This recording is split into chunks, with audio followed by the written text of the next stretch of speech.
സഹോദരങ്ങളെ, മരിക്കാൻ ഞാനും നിങ്ങളും തയ്യാറായി നിൽക്കുമ്പോ ഈ സമയത്ത് നമ്മൾ ആഗ്രഹിക്കുന്ന എന്താണെന്നറിയോ?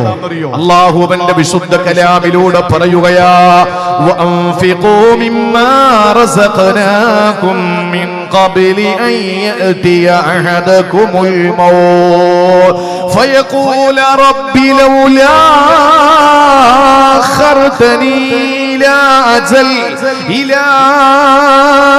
أجل قريب فأصدق وأكن من الصالحين. അല്ലാഹുവിന്റെ വിശുദ്ധ ഖുർആൻ സൂറത്തുൽ മുനാഫിഖൂൻ ഓരോ വെള്ളിയാഴ്ചയിലും നമ്മൾ കേൾക്കുന്ന ഒരു ആയത്തല്ലേ സഹോദരങ്ങളെ? ഓതൽ സുന്നത്തായ ഇശാ നമസ്കാരത്തിൽ വ്യാഴാഴ്ച രാത്രിയിൽ ഇശാ നമസ്കാരത്തിൽ ഓതി കേൾക്കൽ സുന്നത്തായ ഒരു സൂറത്താണ് സൂറത്തുൽ മുനാഫിഖൂൻ. ആ സൂറത്തുൽ മുനാഫിഖൂനിൽ അല്ലാഹു 10ാമത്തെ ആയത്തിൽ പറയുന്നത് എന്തെന്നറിയോ? വഅൻഫിഖൂ മിമ്മാ റസഖനാകും, നിങ്ങൾക്ക് ഞാൻ തന്നതിൽ നിന്ന് നിങ്ങൾ ചെലവ് ചെയ്യുക. നിങ്ങളുടെ വാപ്പ സമ്പാദിച്ചതല്ല, നിങ്ങളുടെ ഉപ്പുപ്പ സമ്പാദിച്ചതല്ല, കുടുംബ സ്വത്തായി കിട്ടിയതല്ല, നിങ്ങൾക്ക് പൈതൃക സ്വത്തായി കിട്ടിയതല്ല, നിങ്ങൾക്ക് ആരെങ്കിലും അനന്തരമായി തന്നതല്ല. അല്ലാഹു പറയുന്നു, ഞാനാടാ നിങ്ങൾക്ക് തന്നത്, ഞാനാ നിങ്ങൾക്ക് സമ്പത്ത് തന്നത്. മാലിക്കുൽ മാൽ ഞാനാണ്, സമ്പത്തിന്റെ ഉടമ ഞാനാണ്. ഞാൻ തന്നതിൽ നിന്ന് നീ കൊടുക്ക്, ഞാൻ തന്നതിൽ നിന്ന് നീ ചെലവ് ചെയ്യ്, ഞാൻ നൽകിയതിൽ നിന്ന് നീ പാവപ്പെട്ട പെൺകുട്ടിയെ കെട്ടിക്കാൻ കൊടുക്ക്, ഞാൻ നിനക്ക് നൽകിയതിൽ നിന്ന് പള്ളിക്ക് കൊടുക്ക്, ഞാൻ നിനക്ക് നൽകിയതിൽ നിന്ന് പാവങ്ങൾക്ക് വിശപ്പ് മാറ്റി കൊടുക്ക്. ഇത് അല്ലാഹു പറഞ്ഞിട്ട് പറയുന്നത് എന്തെന്നറിയോ? എപ്പോഴാണ് മിൻ ഖബ്ലി അൻ യഅതിയ അഹദകുമുൽ മൗത്ത്, നിങ്ങൾക്ക് മരണമെന്ന പ്രതിഭാസം വരുന്നതിന് മുമ്പ്, മരണം നിങ്ങൾക്ക് വന്നണയും മുമ്പ് നിങ്ങൾ കൊടുക്കണേ വിശുദ്ധ ഖുർആൻ. ആ സമയത്ത് അല്ലാഹു പറയുകയാണ്, മരിക്കാൻ നേരത്തൊരു മനുഷ്യന്റെ വിലാപം എന്തെന്നറിയോ? അല്ലാഹു പറയുകയാണ്, ഫയഖൂല റബ്ബി ലൗലാ അഖർതനി ഇലാ അജലിൻ ഖരീബ്. അല്ലാഹുവിനോട് ചോദിക്കുന്നു, റബ്ബേ നിന്റെ മലായിക്കത്തുകളോടൊന്ന് പറയുമോ, ഞങ്ങളെ ഒന്ന് പെൻഡിങ്ങിലാക്കാ, ഒന്ന് പിന്തിപ്പിക്കാൻ പറയുമോ? ഒരു കൊല്ലം നിങ്ങൾക്ക് വേണ്ട, ഒരു മാസം നിങ്ങൾക്ക് വേണ്ട, ഒരാഴ്ച നിങ്ങൾക്ക് വേണ്ട, ഒരു ദിവസം നിങ്ങൾക്ക് വേണ്ട. അജലിന് ഖരീബ്, അടുത്ത സമയം, അടുത്ത നിമിഷം വരെ ഒന്ന് ഒരു മിനിറ്റ് ഞങ്ങൾക്കൊന്ന് പിന്തിക്കാൻ പറയോ? അല്ലാഹുവേ ഒരു മിനിറ്റ് ഞങ്ങളെ ഒന്ന് പിന്തിക്കാൻ പറയോ? എന്തിനാണ് അല്ലാഹുവിനോട് താണുക്കേൻ അപേക്ഷിക്കുന്നത്? റബ്ബേ നിന്റെ ഈ മലക്കുകളെ ഒന്ന് തിരിച്ചു വിളിക്കുവോ, എന്നെ ഒരു മിനിറ്റെങ്കിലും ഒന്ന് പിന്തിക്കാൻ പറയോ? അല്ലാഹുവേ ഇപ്പൊ റൂഹ് പിടിക്കല്ലേ എന്നൊന്ന് പറ അല്ലാ. ഇതടുത്ത് നിൽക്കുന്ന ഭർത്താവ് കാണുന്നില്ല പെങ്ങളെ, അടുത്ത് നിൽക്കുന്ന ഭാര്യ കാണുന്നില്ല ഭർത്താവേ, അടുത്ത് നിൽക്കുന്ന പൊന്നുമക്കള് കാണുന്നില്ല മാതാപിതാക്കളെ. മക്കള് മരിക്കാൻ കിടക്കുമ്പോ ഇത് വാപ്പ കാണുന്നില്ല, ഉമ്മ കാണുന്നില്ല. പക്ഷേ മരണക്കിടക്കയിലാകുന്ന, മരണാസന്നനാകുന്ന അസ്റായീലുമായി മുഖാമുഖം നിൽക്കുന്ന ഒരു മനുഷ്യന്റെ അവസ്ഥയാണ്. അവന് പറയുന്നു, ഫയഖൂല റബ്ബി ലൗലാ അഖർതനി ഇലാ അജലിൻ ഖരീബ്. അല്ലാഹുവേ കുറഞ്ഞ സമയം എന്നെ ഒന്ന് പിന്തിക്കാൻ പറയോ? അങ്ങനെ എന്നെ പിന്തിച്ചാൽ, അല്ലാഹുവേ ഒരു മിനിറ്റെങ്കിൽ ഒരു മിനിറ്റ് നീ എന്നെ ഒന്ന് പിന്തിച്ചാൽ, അല്ലാഹുവേ ഫഅസ്സദ്ദഖ, ഞാൻ പെട്ടെന്ന് കൊണ്ടുവന്ന് സദഖ കൊടുത്തോട്ടെ അല്ലാ, ഞാൻ കൊണ്ടുവന്ന ധർമ്മം ചെയ്തോട്ടെ റബ്ബേ. വഅകും മിനസ് സാലിഹീൻ, ഞാൻ സാലിഹീങ്ങളിൽ പെട്ടോട്ടെ അല്ലാ. സഹോദരങ്ങളെ, മരണക്കിടക്കയിൽ നമ്മൾ പറഞ്ഞു പോകുമെന്നാ ആ സമയത്ത് അല്ലാഹുവിന്റെ മറുപടി എന്തെന്നറിയോ? പടച്ചവന്റെ മറുപടി എന്തെന്നറിയോ? ആ സമയത്ത് അല്ലാഹുവിന്റെ മറുപടി വരികയാണ്, എന്തേ വലൈ അഖിറല്ലാഹു നഫ്സാ, ഒരു ശരീരത്തെയും അല്ലാഹു തആല പിന്തിക്കുകയില്ല. ഇദാ ജാ അജലുഹാ, അവന്റെ അവധി എത്തിക്കഴിഞ്ഞാൽ, അവന്റെ സമയം എത്തിക്കഴിഞ്ഞാൽ, അവന്റെ റൂഹ് ശരീരത്തിൽ നിന്ന്, അവന്റെ ശരീരത്തിൽ നിന്ന് അവന്റെ ആത്മാവ് വിട പറയുന്ന സമയം എത്തിക്കഴിഞ്ഞാൽ, ഒരു മിനിറ്റ് വേണ്ട, ഒരു സെക്കൻഡ് വേണ്ട, ഒരു നിമിഷാർദ്ധം പോലും പിന്തിങ്ങിലാക്കൂല, പിന്തിക്കൂല, ഒരു സെക്കൻഡ് പോലും പിന്തൂല. വല്ലാഹു ഖബീറും ബിമാ തഅമലൂൻ. നിങ്ങൾ ചെയ്തതെന്താണെന്നൊക്കെ അല്ലാഹ്ക്ക് അറിയാമടാ, അല്ലാഹ്ക്ക് നന്നായിട്ട് അറിയാമടാ. അതുകൊണ്ട് ഒരു സെക്കൻഡ് പോലും അല്ലാഹു പെൻഡിങ്ങിലാക്കൂല. സഹോദരങ്ങളെ, മറ്റൊരു അധ്യായത്തിൽ അല്ലാഹു തആല മുഅ്മിനൂൻ എന്ന അധ്യായത്തിൽ പറഞ്ഞത് അല്ലാഹുവിന്റെ മറുപടി പരിഹാസത്തോട് കൂടിയിട്ടുള്ള മറുപടിയാ. അല്ലാഹു ആക്ഷേപിച്ചുകൊണ്ട് മറുപടി പറയുകയാ, അല്ലാഹു വിമർശിച്ചുകൊണ്ടല്ല മറുപടി കൊടുക്കുകയാ, അല്ലാഹു കുറ്റപ്പെടുത്തിക്കൊണ്ട് മറുപടി കൊടുക്കുകയാ. എന്താണ് അല്ലാഹു പറയുന്നതെന്നറിയോ? അല്ലാഹുവിനോട് ഈ മനുഷ്യൻ പറയും മരണാസന്നനാകുമ്പോ, ഖാല റബ്ബിർജിഊ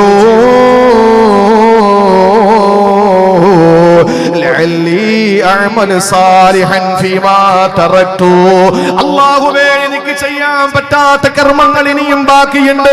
ഞാൻ ബാക്കിയാക്കി എത്ര അമലുകളുണ്ട് റബ്ബേ, അതൊന്ന് ചെയ്യാൻ കുറഞ്ഞ സമയം എന്നെ അനുവദിക്കുവോ?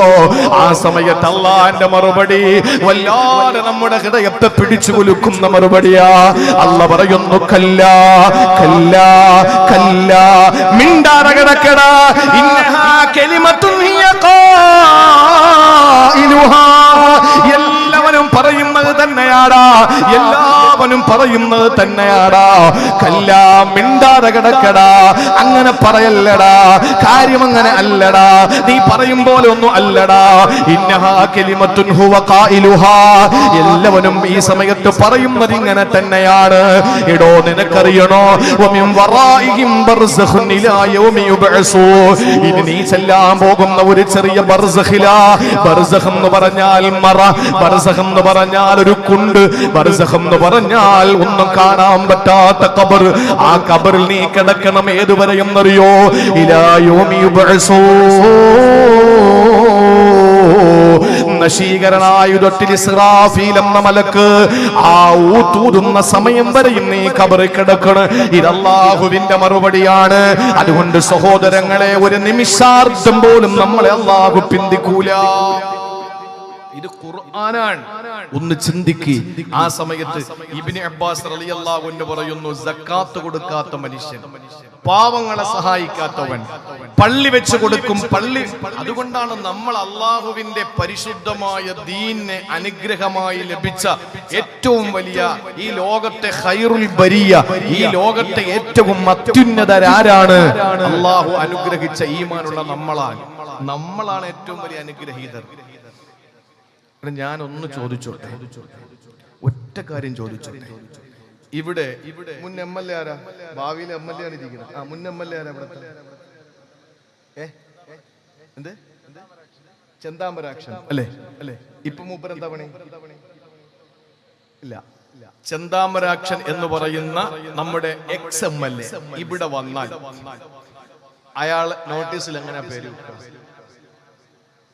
ചെന്താമരാക്ഷൻ എന്ന് പറഞ്ഞാൽ എന്റെ ബ്രാക്കറ്റിൽ എന്താ വെക്കുക? ex-MLA. എന്തുകൊണ്ട് അങ്ങനെ വെക്കുന്നത്? ഇപ്പൊ നിലവില് ഒന്നുമല്ല, മുമ്പുണ്ടായിരുന്നത് വിലപിടിപ്പുള്ള ഒന്നായിരുന്നു. അതുകൊണ്ടാണ് ex-MLA എന്ന് വെക്കുന്നത്. ഇവിടുത്തെ മന്ത്രി ആരാ? മുൻ മന്ത്രി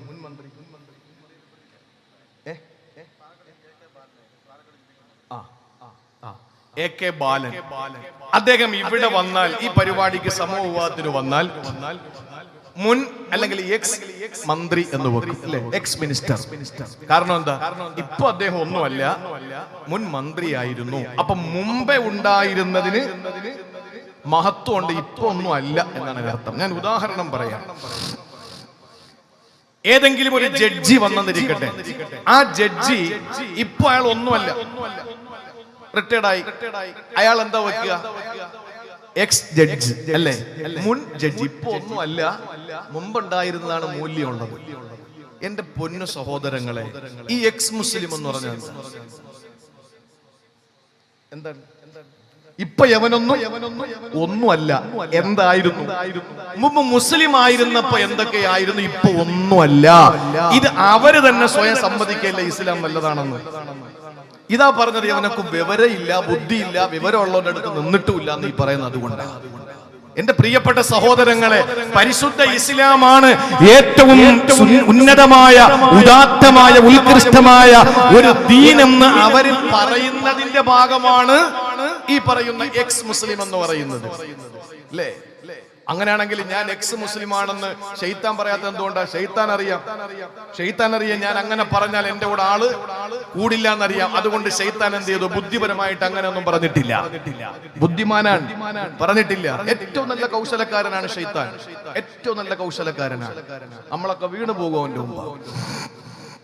മതിലിന്റെ മുമ്പിൽ ഇരിക്കുന്ന ഒരു പാവപ്പെട്ടവൻ ഒന്നും അറിയുന്നില്ല, ഉറങ്ങി തൂങ്ങിയിരിക്കുക. മതില് ഇങ്ങനെ വീഴാൻ അടുത്തിരിക്കുക. ഓടി വന്നിട്ട് പിശാച്, ഷെയ്ത്താനാ, പക്ഷെ ഈ ഇരിക്കുന്നവൻ അറിയില്ല. എണീച്ച് മാറാന്ന് പറഞ്ഞു. ഇയാള് ചാടി എണീറ്റ് മാറിയതും മതില് വീണു. ചോദിച്ചു, ഓ എന്റെ ജീവൻ രക്ഷപ്പെടുത്തിയ നിങ്ങൾക്ക് എന്ത് തന്നാ മതിയാവും? ഓ നിങ്ങൾ ആരാ? കണ്ടിട്ടില്ലല്ലോ ഇവിടെ. അയാള് പറഞ്ഞു, ഞാൻ ഷെയ്ത്താനാടാ. നീ മോശക്കാരനാണെന്നല്ലോ മൊയ്ലാക്കന്മാര് നമ്മളെ പഠിപ്പിച്ചത്. ഇപ്പൊ നീ എന്നെ രക്ഷപ്പെടുത്തിയില്ലേ? അപ്പൊ ഷെയ്ത്താൻ പറഞ്ഞ എന്താണെന്നറിയോ? എടാ മതിലിടിഞ്ഞ് വീണ ഷഹീദിന്റെ കൂലിയാ, നീ അങ്ങനെ സ്വർഗത്തിൽ പോണ്ട, നീ അങ്ങനെ സ്വർഗത്തിൽ പോണ്ട. ഏറ്റവും വലിയ കൗശലക്കാരനാണ് ഷെയ്ത്താൻ. അതുകൊണ്ട് ഷെയ്ത്താൻ പറഞ്ഞിട്ടില്ല ഞാൻ എക്സ് മുസ്ലിമാണ്. എന്തുകൊണ്ടാ? ആളവന്റെ കൂടെ കൂടും. കാരണം തിരിച്ചറിവുള്ള മനുഷ്യര് പറയും, എടാ മുസ്ലിം ആയിരുന്നപ്പോ അവൻ എന്തുവാണ്, ഇപ്പൊ ഒന്നുമല്ല.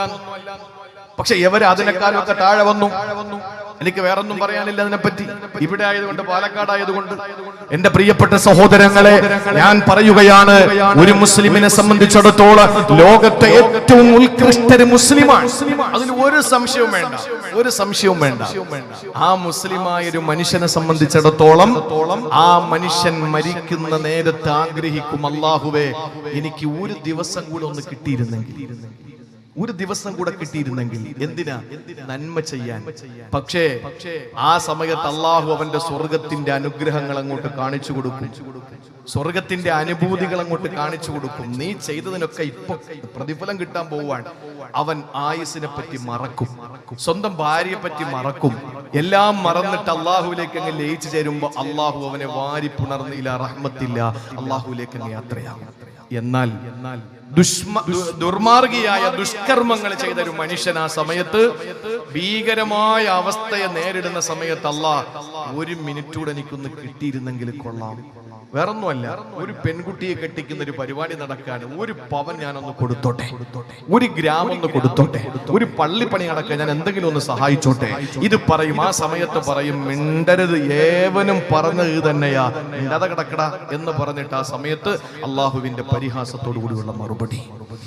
മഹാനായ ഇബ്നു അബ്ബാസ് റളിയല്ലാഹു തആല അൻഹുമാ ഈ ആയത്തോടിയിട്ട് ആളുകളോട് പറയുകയാണ്, സക്കാത്ത് കൊടുക്കാത്തവന്, ഹജ്ജിന് പോകാത്തവൻ, പാവങ്ങളെ സഹായിക്കാത്തവന് മരിക്കുന്ന നേരത്ത് ഈ ദുനിയാവിലൂടെ ഒന്നുകൂടി മടങ്ങി പോകണമെന്ന് മടക്കത്തെ ആഗ്രഹിക്കുമെന്ന് പറഞ്ഞപ്പോൾ ആ സദസ്സിലിരുന്ന ഒരാൾ എഴുന്നേറ്റ് പറയുകയാണ്, ഇബ്നു അബ്ബാസ് ഇത്തഖില്ലാ, അല്ലാഹനെ സൂക്ഷിച്ചു വേണം വർത്തമാനം പറയാ. ഇത് കാഫിരീങ്ങളെ പറ്റിയല്ലേ അല്ലാഹു പറഞ്ഞത്, അല്ലാതെ മുഅ്മിനീങ്ങൾ മടക്കം ആഗ്രഹിക്കൂലല്ലോ എന്ന് പറഞ്ഞപ്പോ ഇബ്നു അബ്ബാസ് റളിയല്ലാഹു അൻഹു പറഞ്ഞതെന്തെന്നറിയോ? സഹോദരാ, നിങ്ങൾക്കറിയാത്തത് കൊണ്ടാ ഖുർആൻ ഞാൻ നിങ്ങൾക്ക് പറഞ്ഞു തരാ. എന്നിട്ട് ഇബ്നു അബ്ബാസ് റളിയല്ലാഹു അൻഹു പറഞ്ഞു കൊടുക്കുകയാ, ഈ ആയത്ത് ആരെ വിളിച്ചുകൊണ്ടാണ് അല്ലാഹു പറഞ്ഞതെന്നല്ലേ? ഈ സൂറത്ത്, ഈ ആയത്തിന്റെ തൊട്ടു മുമ്പിലുള്ള ആയത്തിൽ അല്ലാഹു വിളിക്കുന്നുണ്ട് ആരെയാ? യാ അയ്യുഹല്ലദീന ആമനൂ ലാ തുൽഹികും അംവാലുകും വലാ ഔലാദുകും അൻ ദിക്രില്ലാഹ് വമൻ യഫ്അൽ ദാലിക ഫഉലൈക ഹുമുൽ ഖാസിറൂൻ. അല്ലാഹു വിളിച്ചത് മുഅ്മിനീങ്ങളെയാ. അതുകൊണ്ട് തന്നെ അല്ലാഹു മുഅ്മിനീങ്ങളോടാണ് ഇത് പറയുന്നത്. അതുകൊണ്ട് എന്നെ കേൾക്കുന്ന വിശ്വാസികളായ സഹോദരീ സഹോദരന്മാരെ, മരിക്കുന്ന നേരത്തെ സദഖ കൊടുക്കാൻ നിങ്ങൾ ആഗ്രഹിക്കും, പക്ഷേ കാര്യമില്ല. അതാണ് അല്ലാഹുവിന്റെ റസൂൽ പറഞ്ഞത്, മരിക്കും മുമ്പ് നീ സദഖ കൊടുക്കണം. വലാ തുംഹിൽ സദഖ, ഒരിക്കലും സദഖ പിന്നെയാകാമെന്ന് നീ കരുതല്ലേ. എന്തുകൊണ്ടാണ്? നീ അവസാന റൂഹ് തൊണ്ടക്കുഴിയിലെത്തുമ്പോ നീ പറയുന്നത് തഖൂല ലിഫുലാനിൻ കദാ വലിഫുലാനിൻ കദാ വലിഫുലാനിൻ കദാ. അല്ലാഹുവിന്റെ റസൂൽ എത്ര അർത്ഥവത്തായി നമ്മെ പഠിപ്പിക്കുകയാ. മരിക്കുന്ന നേരത്ത് മനുഷ്യര് പറയുമത്രേ ലിഫുലാനിൻ കദാ അവക്കത്ര കൊടുക്ക്, ലിഫുലാനിൻ കദാ യവനത്ര കൊടുക്ക്, വലിഫുലാനിൻ കദാ അവിടെ പള്ളിയിൽ ഇത്ര കൊടുക്ക്. മരിക്കാൻ ആശുപത്രിയിൽ കിടക്കുന്ന സമയത്ത് വാപ്പ പറയും മോളെ പള്ളിക്കത് കൊടുക്ക്, അവിടെ പെണ്ണിനെ കെട്ടിക്കാൻ ഇത്ര കൊടുക്ക്. ആ സമയത്ത് റസൂലുള്ളാഹിന്റെ മറുപടി എന്താണ്? അപ്പോൾ നിങ്ങൾ പറഞ്ഞിട്ട് കാര്യമില്ല. എന്തുകൊണ്ടെന്നറിയോ? നിങ്ങൾ പറഞ്ഞില്ലെങ്കിലും അത് അങ്ങനെ തന്നെ നടക്കും. നിങ്ങൾ ഇനി പറയണ്ട, നിങ്ങളുടെ കാര്യം കഴിഞ്ഞു. നിങ്ങൾ പറഞ്ഞില്ലെങ്കിലും അവിടെ അവൾ കുറച്ച് കൊടുക്കും, ഇവിടെ കുറച്ച് പേര് കൊണ്ടുപോകും. നിങ്ങൾ എപ്പോ കൊടുക്കണമായിരുന്നു? ജീവിച്ചിരിക്കുന്ന സമയത്ത്, ആരോഗ്യമുള്ള സമയത്ത് കൊടുക്കണമായിരുന്നു. നിങ്ങൾ നോക്ക്, ബഹുമാനപ്പെട്ട ദുബായ് UAE-യുടെ രണ്ടാമത്തെ പ്രസിഡന്റ്, ബഹുമാനപ്പെട്ട ആ അവിടുത്തെ രാഷ്ട്രപിതാവിന്റെ പ്രിയപ്പെട്ട മകൻ കൂടിയായ ഷെയ്ഖ് ഖലീഫ ഇബ്നു സായിദ് നഹിയാൻ, അദ്ദേഹം വഫാത്തായി. 3-4 ദിവസം മുമ്പ് അദ്ദേഹം വഫാത്തായി. എല്ലാവരും സങ്കടത്തിലായ ഒരവസ്ഥയായിരുന്നു. കാരണം നമ്മുടെ പെറ്റമ്മയാണ് ഇന്ത്യയെങ്കിൽ, പെറ്റമ്മയാണ് ഇന്ത്യയെങ്കിൽ നമ്മുടെ പ്രവാസികളുടെ പോറ്റമ്മയാണ്, വളർത്തമ്മയാണ് ദുബായ്, അല്ലേ? അതുകൊണ്ട് എല്ലാവർക്കും വലിയ വിഷമമായിരുന്നു. പിന്നെ ഷെയ്ഖ് സായിദിന്റെ പ്രിയപ്പെട്ട മകൻ ഖലീഫ ഇബ്നു സായിദ്, അദ്ദേഹത്തിന്റെ മിടുക്ക് കൊണ്ട് നിർമ്മിച്ചതാണ് ബുർജ് ഖലീഫ, അല്ലേ? Burj Khalifa. ആ ബുർജ് ഖലീഫ ഇന്നും അങ്ങനെ തന്നെ നിൽക്കുന്നില്ലേ? മൂന്നാമത്തെ പ്രസിഡന്റ്, അദ്ദേഹത്തിന്റെ അനുജൻ കൂടിയായ ഷെയ്ഖ് സായിദിന്റെ പ്രിയപ്പെട്ട രണ്ടാമത്തെ മകൻ കൂടിയായ മുഹമ്മദ് ബിൻ സായിദ് നഹിയാൻ അത് ഏറ്റെടുത്തു. UAE ഭരണം ഏറ്റെടുത്തിരിക്കുന്നു. ഇപ്പോ ഖലീഫ ഇബ്നു സായിദ് നഹിയാൻ എന്തുണ്ട്? ബുർജ് ഖലീഫ ഉണ്ടോ? ഇല്ല. അദ്ദേഹത്തിനുള്ളത് ഖബർ ഖലീഫ. അദ്ദേഹത്തിന്റെ 2 കല്ല് ഊന്നി വെച്ചിട്ടുള്ള, 2 കല്ല് കുഴിച്ചു വെച്ചിട്ടുള്ള ഖബർ മാത്രമാണ്. പിന്നെ അദ്ദേഹത്തിന്റെ ഖബറിൽ അദ്ദേഹം ജീവിതത്തിൽ ചെയ്ത സുഹൃതങ്ങളും മാത്രം. മരിക്കാൻ നേരത്ത് പറയാണ് ബുർജ് ഖലീഫ അനിയ നീ തന്നെ എടുത്തോന്ന് പറഞ്ഞാൽ അത് പറയണോ? പറഞ്ഞില്ലെങ്കിൽ അനിയൻ തന്നെ എടുക്കൂലേ? അല്ലേ? നമ്മൾ എന്തിനാ മരിക്കുന്ന നേരത്ത് ഇന്നാക്കത് കൊടുന്ന് പറയണം? പറയണ്ടോ? അത് അവര് തന്നെ എടുക്കും. പക്ഷെ നമ്മൾ ജീവിച്ചിരിക്കുന്ന സമയത്ത് ആർക്കെങ്കിലും എന്തെങ്കിലും കൊടുത്താൽ അത് മാത്രമാണ് നമ്മുടെ ജീവിതത്തിൽ ഫലം ചെയ്യുക. അതുകൊണ്ട് ഈ ഒരു വിഷയത്തിൽ എന്റെ പ്രിയപ്പെട്ടവരെ, ആ സദഖയുമായി ബന്ധപ്പെട്ട ആയത്തായതുകൊണ്ടാണ് ഞാൻ ഇത്രയും പറഞ്ഞത്. പിരിക്കാൻ വേണ്ടി പറഞ്ഞതല്ല. ഇനി അഥവാ പിരിക്കാൻ വേണ്ടിയാണെങ്കിൽ അതിൽ 1000 വട്ടം സന്തോഷമേ ഉള്ളൂ. കാരണം സ്വന്തം കാര്യത്തിനു വേണ്ടി ഒരുത്തന്റെ മുമ്പിലും കൈ നീട്ടേണ്ട അവസ്ഥ വരുത്തല്ലേ എന്ന് ദ്വാരക്കുന്ന ആളാ. അള്ളാഹു നമ്മളെ കാത്തുരക്ഷിക്കട്ടെ. ഒരു ചായക്ക് പോലും ഒരാളുടെ മുമ്പിൽ ചെന്നിട്ട് കൈ നീട്ടേണ്ട അവസ്ഥ അള്ളാഹു വരുത്താതിരിക്കട്ടെ. അതിന് മറ്റുള്ളവർക്ക് വേണ്ടി നമ്മൾ ആളുകളുടെ മുമ്പിൽ കൈ നീട്ടുന്നതുകൊണ്ട് ഒരു പ്രശ്നവുമില്ല. നമ്മൾ കൈ നീട്ടി യാചിച്ച് ഒരാളെ കെട്ടിച്ചു വിട്ടാൽ ആ പെൺകുട്ടി വിവാഹിതയായി, അവൾ ഗർഭിണിയായി, അവൾ പ്രസവിക്കുന്ന ഓരോ കുഞ്ഞുങ്ങളും വിളിക്കുന്ന ഓരോ അല്ലാഹു അക്ബറിന്, ഓരോ അൽഹംദുലില്ലയ്ക്ക്, ഓരോ സുബ്ഹാനല്ലാഹ്ക്ക് നമുക്കും പ്രതിഫലമില്ലേ? കൊടുത്തവർക്കും കിട്ടൂലേ?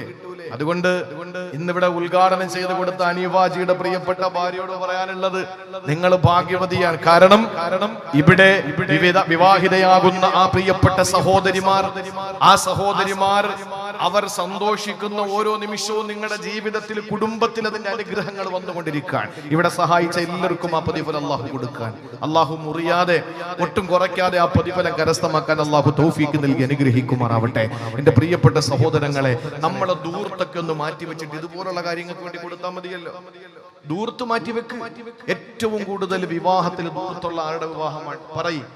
നമ്മൾ ഒരു മടിയും ആ വിഷയത്തിൽ വേണ്ട. മുസ്ലിമീങ്ങളുടെ കല്യാണത്തിനാണ് ഏറ്റവും വലിയ ദൂർത്ത്.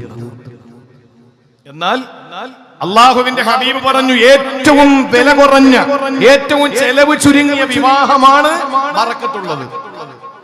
ഏറ്റവും ചെലവ് ചുരുങ്ങിയ വിവാഹമാണ് ബറക്കത്തുള്ളത്. കൂടെ നടക്കുന്ന ഒരു സഹാബി ഒരു ദിവസം നബി സല്ലല്ലാഹു അലൈഹി വസല്ലം തങ്ങളുടെ മുമ്പിൽ വന്നപ്പോ ഈ ജുബ്ബയിൽ, കമീസില് എന്തോ ഒരു മഞ്ഞ കളർ പറ്റിയിരിക്കുന്നു.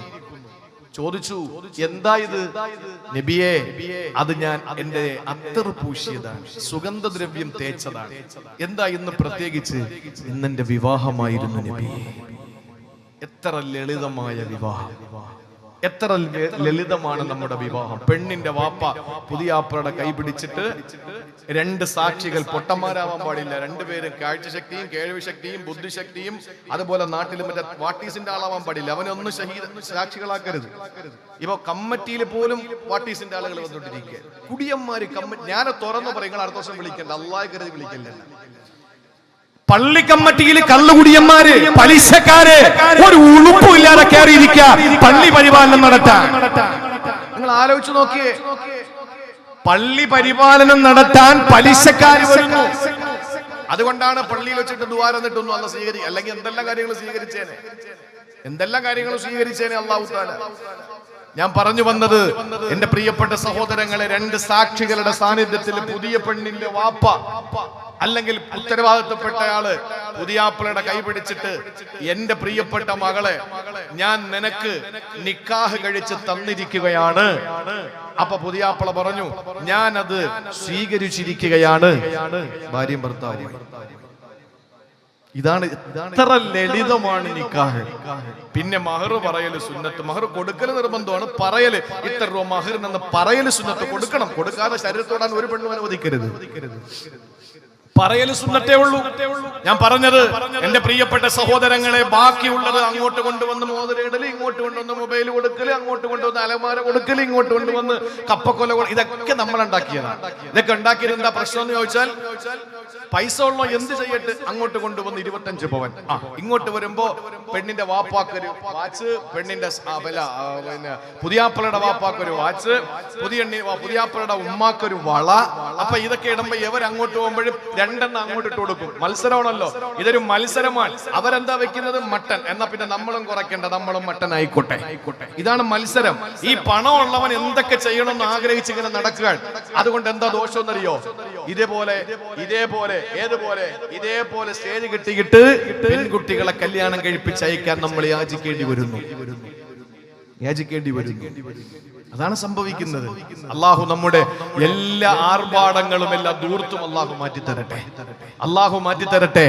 സഹോദരങ്ങളെ, അള്ളാഹുവിന്റെ ഹബീബ് സല്ലല്ലാഹു അലൈഹി വസല്ലമ തങ്ങളുടെ മുന്നിൽ ഞാനൊരു ദൂർത്തില്ലാത്ത ഒരു മനുഷ്യൻ, നമ്മൾ കരുതും ഇത്രയും ലുബ്ധനായ ഒരു മനുഷ്യനോ, എന്തിനാണ് അദ്ദേഹം ലുബ്ധ കാണിച്ചതെന്ന് ഞാൻ പറഞ്ഞുതരാം. ഒരിക്കൽ നബി സല്ലല്ലാഹു അലൈഹി വസല്ലം തങ്ങളുടെ മുമ്പിലേക്ക് ഒരാള് വന്നിട്ട് പറഞ്ഞു, യാ റസൂലല്ലാഹ്, എന്റെ ജീവിതത്തിൽ ഏറ്റവും വലിയൊരു അഭിലാഷമാണ് ഒരു വീട് വെക്കുക എന്നുള്ളത്. പക്ഷെ ഒരു നിവൃത്തിയില്ല, എന്നൊന്ന് സഹായിക്കണം. ആരെടുത്താവെന്ന് പറയുന്നത്? കിടക്കുന്ന വിരിപ്പിൽ നിന്ന് എഴുന്നേൽക്കുമ്പോൾ ഈത്തപ്പന ഓലയുടെ അടയാളം അള്ളാഹുവിന്റെ ഹബീബിന്റെ റിസാലത്തിന്റെ പൂമേനിയിൽ പറ്റുന്ന അള്ളാഹുവിന്റെ പ്രിയപ്പെട്ട പ്രവാചകൻ സല്ലല്ലാഹു അലൈഹി വസല്ലം തങ്ങളുടെ മുന്നിൽ വന്നിട്ട് ഒരാൾ പറയാണ്, എനിക്ക് വീട് നിർമ്മിക്കണം, അതിനെന്തെങ്കിലും ഒരു സഹായം തരണം. എന്തു കൊടുക്കാനാ? ഇതിന്റെ പ്രവർത്തകരോട് അപേക്ഷകളിലൂടെ ജനങ്ങൾ സമീപിച്ചപ്പോൾ അവര് ചെയ്തത് എന്താണോ അത് അള്ളാന്റെ റസൂല് ചെയ്ത കാര്യമാണ്. എന്താ അവര് ചെയ്തെന്താ? നിങ്ങളെയൊക്കെ വിളിച്ചു കൂട്ടി, എന്നിട്ട് കഴിവുള്ളവരോട് പറഞ്ഞ് എന്തെങ്കിലുമൊക്കെ കൊടുക്കിന്ന് പറഞ്ഞു. ഈ വന്ന മനുഷ്യനോട് അള്ളാന്റെ ഹബീബ് പറയുകയാണ്, പോകുമോ അബ്ദുറഹ്മാൻ ഇബ്നു ഔഫ്? സമ്പന്നനയുടെ മടിത്തട്ടിലാണ് ജീവിക്കുന്നത്. അബ്ദുറഹ്മാൻ ഇബ്നു ഔഫിന്റെ വീട്ടിൽ ചെല്ലുവോ? എന്നിട്ട് ഞാൻ പറഞ്ഞു വിട്ടതാണെന്നൊന്ന് പറയുവോ? അവിടെ ചെന്നാൽ വീട് നിർമ്മിക്കാനുള്ള സഹായം നിങ്ങൾക്ക് തരും. പോകുമോ? ആ പാവപ്പെട്ട സഹോദരന്റെ ജീവിതത്തിന്റെ എല്ലാമാണ് ഒരു ഭവനം. ആഗ്രഹത്തോടെ, അഭിലാഷത്തോടെ, പരീക്ഷയോടെ, പ്രത്യാശയോടെ, ജിജ്ഞാസയോടെ ഇബ്നു ഔഫ് റളിയല്ലാഹു അൻഹുവിന്റെ വീട്ടിലേക്ക് പോകുമ്പോ ഇബ്നു ഔഫ് റളിയല്ലാഹു അൻഹുവിന്റെ വീട്ടിന്റെ മുമ്പിൽ ചെന്ന് നിൽക്കുന്ന ആ സാധുവായ സഹോദരനെ കേൾക്കുന്നത് എന്തെന്നറിയോ? ഇബ്നു ഔഫ് റളിയല്ലാഹു തആല അൻഹുവിന്റെ വീടിന്റെ അകത്തളത്തിലൊരു ബഹളമാണ്. എന്താ ബഹളം? ഭാര്യയും ഭർത്താവും തമ്മിൽ വാക്കേറ്റമാണ്, വഴക്ക് കൂടുകയാ. എന്താണ് ഭാര്യയും ഭർത്താവും തമ്മിൽ നടന്ന വാക്പേറ്റം എന്നറിയോ? അവിടെ എണ്ണ വിളക്കാണ് കത്തിക്കുന്നത്. ഇന്നത്തെ പോലെ വിദ്യുത് ശക്തിയുടെ പ്രവാഹമില്ലല്ലോ. അവിടെ ഒരു കുപ്പിയുടെ കുത്തിയെടുത്തിട്ട് അതിനകത്ത് എണ്ണ ഒഴിച്ചിട്ട് അതിലൊരു തിരിയിട്ടിട്ട് ആ തിരിയുടെ ഒരു അഗ്രഭാഗത്ത് തീ കൊളുത്തിയിട്ട് അതാണ് അവിടെയുള്ള പ്രകാശം എന്ന് പറയുന്നത്. സഹോദരങ്ങളെ, മഹാനായ ഇബ്നു ഔഫ് നോക്കുമ്പോ തന്റെ പ്രിയപ്പെട്ട ഭാര്യ അതുവരെ കത്തിയിരുന്ന തിരിയെടുത്ത് പുറത്തിട്ടിരിക്കുകയാ. നോക്കുമ്പോൾ കുറച്ചുകൂടി കത്താൻ ബാക്കിയുണ്ട്. ഇതെന്തിന് നീ നശിപ്പിച്ചു എന്ന് ഇബ്നു ഔഫ് തങ്ങൾ ചോദിക്കുമ്പോ അതപ്പറല്ലേ ഉള്ളൂ എന്ന് ഭാര്യ മറുപടി പറയുകയാ. അപ്പറേ ഉള്ളൂ എന്ന് ലാഘവത്തോടെ പറയുന്നു പെണ്ണെ, ഇത് അല്ലാഹുവിന്റെ അടുത്ത് സമാധാനം പറയണ്ടേ എന്ന് ഭർത്താവും പറയുന്നു. ഞാൻ എന്തു ചെയ്യാനാ, സംഭവിച്ചു പോയി എന്ന് ഭാര്യയും പറയുന്നു. ഈ വാഗ്വാദമാണ് പുറത്തു നിന്ന് കേൾക്കുന്നത് ആരാ? വീട് നിർമ്മാണത്തിന് പണം അന്വേഷിച്ചു വന്ന പ്രിയപ്പെട്ട സതീർത്ഥ്യനായ ആ മനുഷ്യനതാ തിരിഞ്ഞു പോവുകയാ. ആ മനുഷ്യന്റെ മനസ്സിൽ വന്ന ചിന്ത എന്തെന്നറിയോ? വീട്ടിൽ കത്തിച്ച തിരിയിൽ ഒരൽപ്പം ബാക്കി വന്നതെടുത്ത് കളഞ്ഞ ഭാര്യയെ ഷൗട്ട് ചെയ്യുന്ന ഇയാളോട് ഒരു വീട് വെച്ച് തരാൻ ഞാൻ പറഞ്ഞാല് കേൾക്കുമോ? ഇയാൾ ഇത്രയും ലുബ്ധനല്ലേ? അയാളോട് വീട് നിർമ്മാണത്തിന്റെ കഥ പറഞ്ഞാൽ എന്നെ ഓടിക്കൂലേ? ഇലാ ഹളറത്തി റസൂലില്ലാ, അല്ലാഹുവിന്റെ ഹബീബിന്റെ മുന്നിലേക്ക് വരുമ്പോ അല്ലാഹുവിന്റെ ഹബീബ് ചോദിച്ചു, സഹോദരാ പോയില്ലേ? പോയി നബിയേ.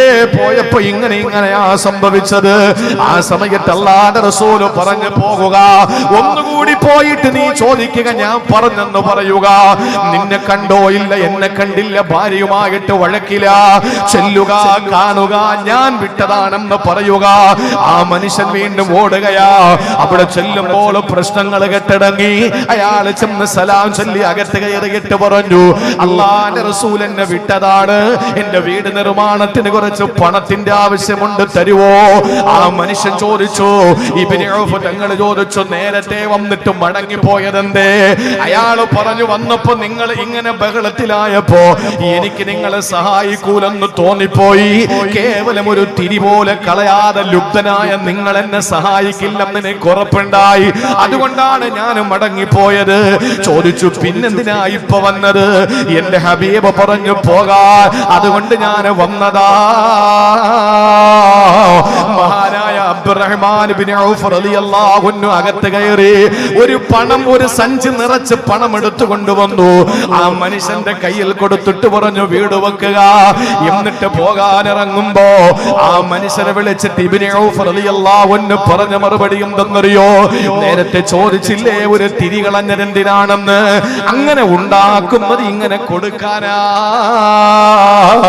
ഞാനങ്ങനെ ഉണ്ടാക്കുന്നത് ഇങ്ങനെയുള്ളവർക്ക് കൊടുക്കാനാ എന്ന് പറഞ്ഞാല് ലുബ്ധിച്ച് ഞാൻ പിടിച്ചു വെച്ച് ഓരോന്ന് ചെലവ് ചെയ്യുന്നത് എന്തിനെന്നറിയോ? ദൂർത്തായി കളയാനല്ല, മറിച്ചത് ശേഖരിച്ചു വെച്ചിട്ട് ആവശ്യക്കാർക്ക് കൊടുക്കാനാ. എന്തൊരു ധീരോദത്തമായ, എത്ര മഹോത്തരമായ, എത്ര മനോഹരമായ കാഴ്ചപ്പാടാണ് മുസ്ലിമേ! ഇങ്ങനെയല്ലേ നമ്മൾ ചെയ്യേണ്ടത്? ഒരു മുസ്ലിമിന്റെ വീടിന്റെ കല്യാണത്തെ പറ്റി ഒന്ന് ചിന്തിച്ചു നോക്ക്. ഒരു 10, 15 അല്ലെങ്കിൽ 25 അല്ലെങ്കിൽ 50 പവനോ കല്യാണത്തിന് നീ നിന്റെ മകൾക്ക് സ്വർണം കൊടുക്ക്. അതിലൊന്നും ഒരു പ്രശ്നമല്ല. നിന്റെ സമ്പത്തനുസരിച്ച് നിനക്ക് കൊടുക്കാം, അതൊന്നും ഒരു പ്രശ്നമല്ല. അതിന്റെ പേരിൽ പലിശയ്ക്ക് പണം എടുക്കുന്നതല്ലേ പ്രശ്നം? അതിന്റെ പേരിൽ ലോൺ എടുക്കുന്നതല്ലേ പ്രശ്നം? നിന്റെ ഉള്ളത് കൊടുക്ക്. ഉള്ളത് മതിയെന്ന് പറഞ്ഞ് കല്യാണം കഴിക്കാൻ തയ്യാറാകണം ചെറുപ്പക്കാര്. പക്ഷെ ചെറുപ്പക്കാർക്ക് അങ്ങനെ ആഗ്രഹമൊക്കെ കൊണ്ട് വാപ്പ സമ്മതിക്കൂല. അതാ പ്രശ്നം. വാപ്പ പറയണ നിന്റെ പെങ്ങളെ കെട്ടിച്ചപ്പോ കൊടുത്തേക്കാര് അത്രയും മര്യാദയ്ക്ക് കൊണ്ടുവരണം, ഇല്ലെങ്കിൽ നിന്റെ പെണ്ണിനെയും കയറ്റൂല വീട്ടില്. വാപ്പമാരാണ് പ്രശ്നം കൂടുതൽ. ഇനി വാപ്പ സമ്മതിച്ചാൽ തന്നെ അമ്മാവന്മാര് സമ്മതിക്കൂല, മാമന്മാര് കാരണവന്മാര് സമ്മതിക്കൂല. അതാണ് ഇവിടെ നടക്കുന്നത്. സഹോദരങ്ങളെ, ചിന്തിച്ചു നോക്ക്. ഒരു കല്യാണ വീട്ടിൽ നടക്കുന്ന എത്ര അമിത ചെലവാണ്. ബീഫ് ഒലത്തിയത്, ചിക്കൻ കൊണ്ടാട്ടം, ചിക്കൻ ഓടിച്ചിട്ട് പിടിച്ചത്, ഇതൊക്കെ ആരാ തിന്നെ? ഓരോരുത്തർ വന്നിട്ട് അതിൽ തൊട്ട് ഇതിൽ തൊട്ട് അവിടെ തൊട്ട് ഇവിടെ തൊട്ട് അതെല്ലാം അവസാനം വേസ്റ്റ് ആക്കിയിട്ട് പോകും, ഇല്ലേ? ഇന്നലെയും ഒരു പോസ്റ്റ് കണ്ടു, നിങ്ങൾ കല്യാണത്തിന് വേസ്റ്റ് ആക്കി കളയരുതേ, നിങ്ങൾ ഞങ്ങളെ വിളിക്കുക, ഞങ്ങൾ വന്ന് ശേഖരിച്ചോളാം. ഒരു നേരത്തെ ഭക്ഷണം കഴിക്കാൻ വകയില്ലാതെ കിടക്കുന്ന ആളുകളുണ്ട് എന്ന്. നമ്മുടെ കല്യാണങ്ങളിൽ എത്ര ചെമ്പ് ബിരിയാണിയാ കുഴിച്ചിടുന്നത്. അല്ല വിടുവോ? ഒരു വറ്റ്, ഒരു ധാന്യമണി ഇപ്പൊ നമുക്കൊന്നും അറിയില്ല. ഇപ്പോഴും നമുക്ക് കിട്ടുന്നുണ്ട്. പൈസ കൊടുത്താണ് നമ്മൾ, അതൊക്കെ ശരിയാണ്. പക്ഷെ കൊടുത്ത സാധനം കിട്ടണ്ടേ? 1.5 വർഷത്തോളം മഴയത്തും വെയിലത്തും കർഷകര് സമരം ചെയ്തു. അന്നൊന്നും അവര് പാടത്തിറങ്ങിയിട്ടില്ല. അതൊന്നും ഇപ്പൊ നമ്മൾ അറിയുന്നില്ല. അവരന്ന് ഇറങ്ങാത്തതിന്റെ പരിണിത ഫലം ഇനി അറിയാൻ പോകുന്നതേ ഉള്ളൂ. ഇനി ഒന്നും വിൽക്കാനില്ല. എല്ലാം വിറ്റ് തൊലച്ചു. അവസാനം എന്റെ പ്രിയപ്പെട്ടവരെ ഒന്നും ഇന്ത്യക്കില്ല. അവസാനം നമ്മളെ കൂടെ ഒരുമിച്ച് വിറ്റു. അവസാനം ഒരു നേരത്തെ ഭക്ഷണം കഴിക്കാൻ വകയില്ല. നമ്മളൊക്കെ പെടാപാടുപെടേണ്ടി വരും. എല്ലാം വിറ്റ് തൊലച്ചു. ഇന്ത്യയിൽ ഒന്നുമില്ല. എന്താ ഉള്ളത്? ഒന്നുമില്ല. എല്ലാം മുതലാളിമാർക്ക് കൊടുത്തിരിക്കുകയാണ്. അപ്പൊ ഇത് പറഞ്ഞപ്പോ ആരോ പറഞ്ഞു, ഉസ്താദെ നിങ്ങൾ കൊടുത്തത് മാത്രം പറയാതെ വാങ്ങിയത് കൂടെ പറയും. എന്താ വാങ്ങിയത്? റിസർവ് ബാങ്ക് വാങ്ങിയില്ലേ? റിസർവ് ബാങ്ക് വാങ്ങിയിട്ടില്ല. പിന്നെന്താ അത് പറയാത്തത്? ശരിയാ, ഇഷ്ടത്തിനൊത്ത് വീട്ടിൽ ATM നമ്മൾ കാർഡ് എടുക്കും പോലെയാ ഇപ്പൊ പണം അടിച്ചോണ്ടിരിക്കുന്നത്. ഇതൊക്കെ രാജ്യദ്രോഹമാകുമോ എന്ന് ചോദിച്ചാൽ എന്താ ആകാത്തത്? 5 നേരം നിസ്കരിക്കണമെന്ന് രാജ്യദ്രോഹമാകും. പെണ്ണെ നീ അങ്ങോട്ട് ഇറങ്ങിയില്ലെന്ന് പറഞ്ഞാൽ രാജ്യദ്രോഹമാകും. അതൊക്കെ ഈ കാലഘട്ടത്തിൽ നടന്നുകൊണ്ടിരിക്കുക. അതുകൊണ്ട് ഞാൻ പറയുന്ന എന്റെ പ്രിയപ്പെട്ട സഹോദരങ്ങളെ, ദൂർത്ത് അവസാനിപ്പിക്കും. മാന്യമായ ഭക്ഷണം, ഒരു നേരത്തെ ഭക്ഷണം വരുന്നവർക്ക് മനോഹരമായി കൊടുത്തോ. ചിക്കൻ ഫ്രൈ തന്നെ കൊടുത്തോ, അതിലൊന്നും ഒരു കുഴപ്പമില്ല. മട്ടൻ തന്നെ വേണം, ഒട്ടകത്തെ അറുത്തു കൊടുത്തോ, ഒരു കുഴപ്പമില്ല. പക്ഷേ ആവശ്യത്തിലധികം ഉണ്ടാക്കി കളയുന്ന ആ പൈസ 2ഉം 3ഉം കല്യാണ വീട്ടിലെ ആ പൈസ മാത്രം സ്വരൂപിച്ചാൽ മതിയല്ലോ ഒരു വീട്ടിലെ കല്യാണത്തിന്, ഏതെങ്കിലും പാവപ്പെട്ട വീട്ടിലെ കല്യാണത്തിന്. അങ്ങനെ നിയത്ത് വെക്ക്. 50 പവൻ കൊടുത്ത് മകളെ കെട്ടിക്കുമ്പോ ഇൻഷാ അല്ലാഹ് ഞാൻ എന്റെ മകൾക്ക് 45 കൊടുക്കുള്ളൂ. 5 പവൻ ഞാനൊരു പാവപ്പെട്ട പെൺകുട്ടിയെ എന്റെ മകളുടെ വിവാഹത്തിന്റെ അന്ന് 50 കൊടുക്കണമെന്ന് എനിക്ക് ആഗ്രഹമുണ്ട്. പക്ഷേ വേണ്ട, എന്റെ മകൾക്ക് 50 കിട്ടിയിട്ട് എന്തിനാ? അവൻ കൊണ്ടുവന്ന് നല്ലോലെ വിറ്റിട്ട് വെള്ളം അടിച്ച് നടക്കും. അവസാനം നമുക്കൊന്നും പറയാൻ പറ്റുമോ? കൊണ്ടുവന്ന് വീട്ടിലാക്കിയിട്ട് പോകും. അതുകൊണ്ട് നിങ്ങൾ എന്തു വേണം? 50 പവൻ കൊടുക്കുന്ന സ്ഥാനത്ത് എന്റെ മകൾക്ക് 45 ഉള്ളൂ. ആ 5 ഞാൻ മാറ്റിയിട്ട് ഒരു പാവപ്പെട്ട പെൺകുട്ടി കൊടുക്കും. എന്റെ മകളുടെ വിവാഹത്തിന്റെ അന്ന് ഒരു പാവപ്പെട്ട പെൺകുട്ടിയുടെ വിവാഹം കൂടി ഞാൻ നടത്തുമെന്ന് നിയത്ത് വെച്ചിട്ട് നിങ്ങൾ കെട്ടിച്ചു നോക്ക്. നിങ്ങളുടെ മകളുടെ ദാമ്പത്യ ജീവിതത്തിൽ എന്തുമാത്രം സന്തോഷമുണ്ടാവും, എന്തുമാത്രം സന്തോഷം. ഇതെന്ന് ആര് ചെയ്യുന്നു?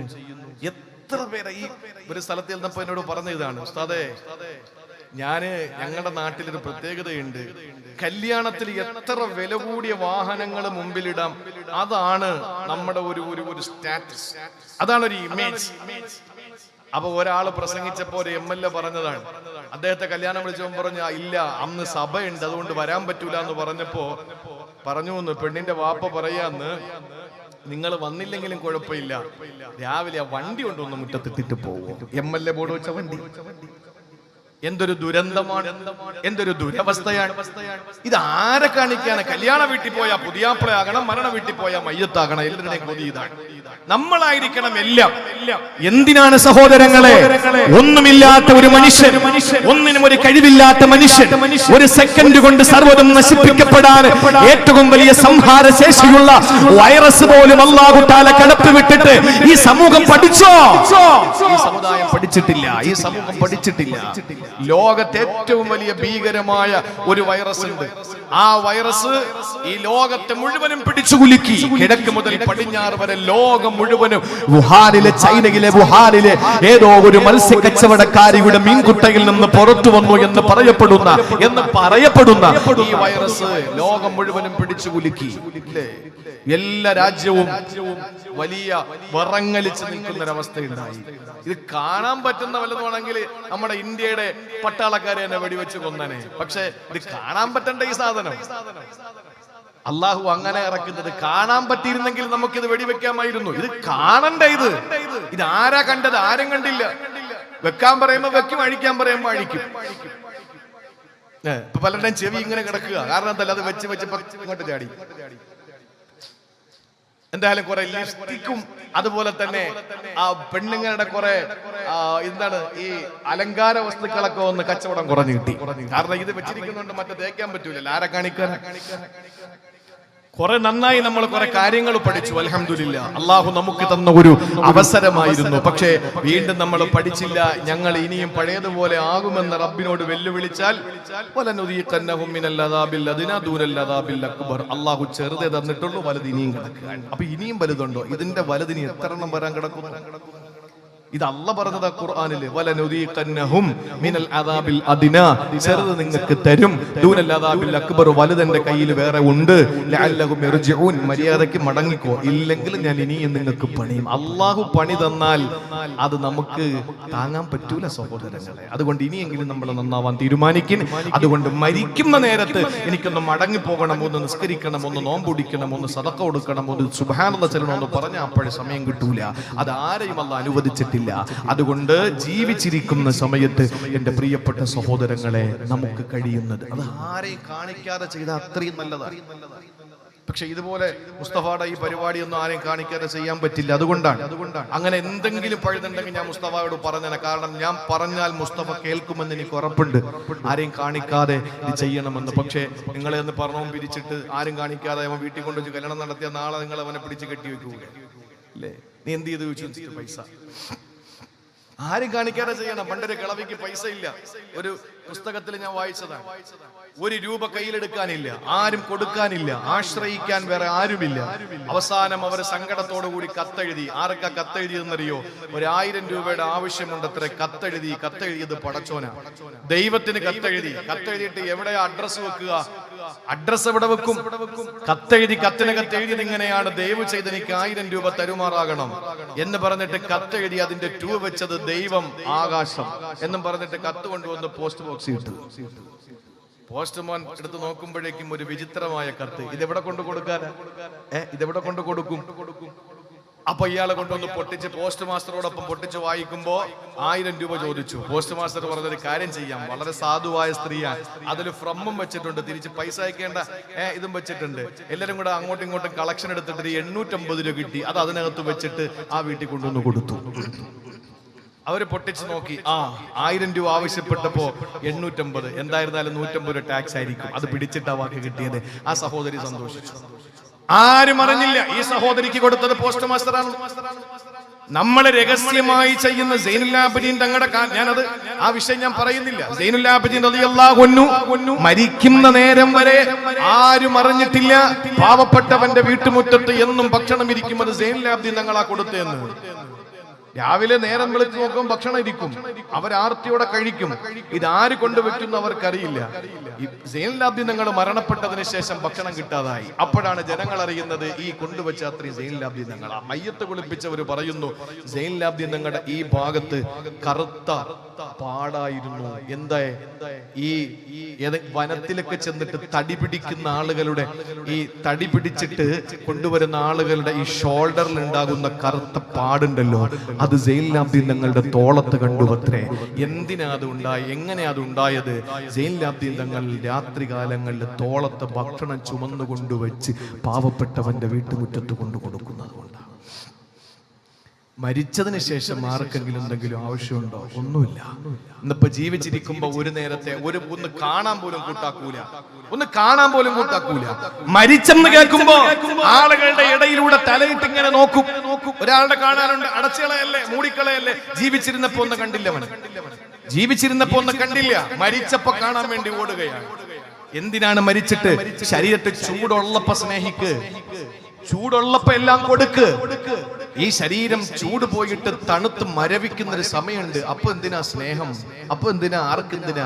അതുകൊണ്ട് നമ്മൾ കൊടുക്കുന്നത് ജീവിതത്തിൽ ചെയ്യുന്ന കാര്യങ്ങളൊക്കെ ജീവിതത്തിലെ ആയുസ് തന്ന പടച്ചവന് വേണ്ടി സർവ്വതും സമർപ്പിക്കുന്ന അല്ലാഹു തൗഫീഖ് നൽകി അനുഗ്രഹിക്കുമാറാവട്ടെ. ഇത് ഒന്നാമത്തെ കാര്യം. അരമണിക്കൂറോടെ എനിക്ക് സമയമുള്ളത്. രണ്ടാമത്, അല്ലാഹുവിന്റെ വിശുദ്ധ ഖുർആന് പറയുകയാണ്, മനുഷ്യന് ദുനിയാവിലേക്ക് മടക്കം ആഗ്രഹിക്കുന്ന രണ്ടാമത്തെ സമയമേതെന്നറിയോ? അല്ലാഹ് പറയുകയാണ് സൂറത്തുൽ ഫാത്തിറിൽ കാണാ, വഹും യസ്തരിഖൂന ഫീഹാ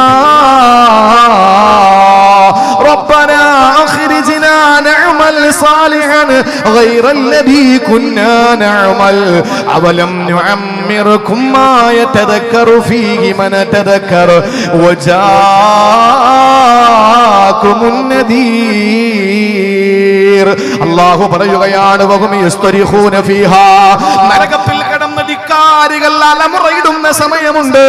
രണ്ടാമത് മടക്കം ആഗ്രഹിക്കുന്നത് എപ്പോഴെന്നറിയോ സഹോദരങ്ങളെ? അത് ആ നരകത്തിലേക്ക് വലിച്ചെറിയപ്പെടുമ്പോഴാ. അല്ലാഹുവേ ഞങ്ങളെ കാക്കണേ റബ്ബേ, നരകത്തിന്റെ ഭീകരതയിൽ നിന്ന് കാക്കണേ അല്ലാ. അങ്ങനെ നരകത്തിലേക്ക് വലിച്ചെറിയപ്പെട്ടാൽ ആ നരകത്തിൽ കിടന്ന് വിളിച്ചു പറയുമത്രേ, എന്താ? ഈ നരകത്തിൽ നിന്ന് ഞങ്ങളെ പുറത്താക്കണേ അല്ലാ. നഅമൽ സാലിഹൻ ഗൈറല്ലദീ കുന്നാ നഅമൽ. അല്ലാഹുവേ ഞങ്ങൾ നല്ലതൊന്നും ചെയ്തില്ലല്ലോ, ഇനിയെങ്കിലും ഞങ്ങൾ നല്ലത് ചെയ്തു വരട്ടെ അല്ലാ. ആ സമയത്ത് അല്ലാഹുവിന്റെ മറുപടി എന്തെന്നറിയോ സഹോദരങ്ങളെ? നരകത്തിൽ അല്ലാഹു മറുപടി പറയുന്നത് എന്തെന്നറിയോ? എന്നെ കേൾക്കുന്ന വൃദ്ധന്മാര്, മധ്യവയസ്കര് എല്ലാവരും ശ്രദ്ധയോടെ കേൾക്കേണ്ടതാണ്. അല്ലാഹു പറയുന്നു, ഏ മനുഷ്യ, അവലം നുഅമ്മിറുകും മാ യതദക്കറു ഫീഹി മൻ തദക്കർ വജാഅകുമുൻ നദീർ.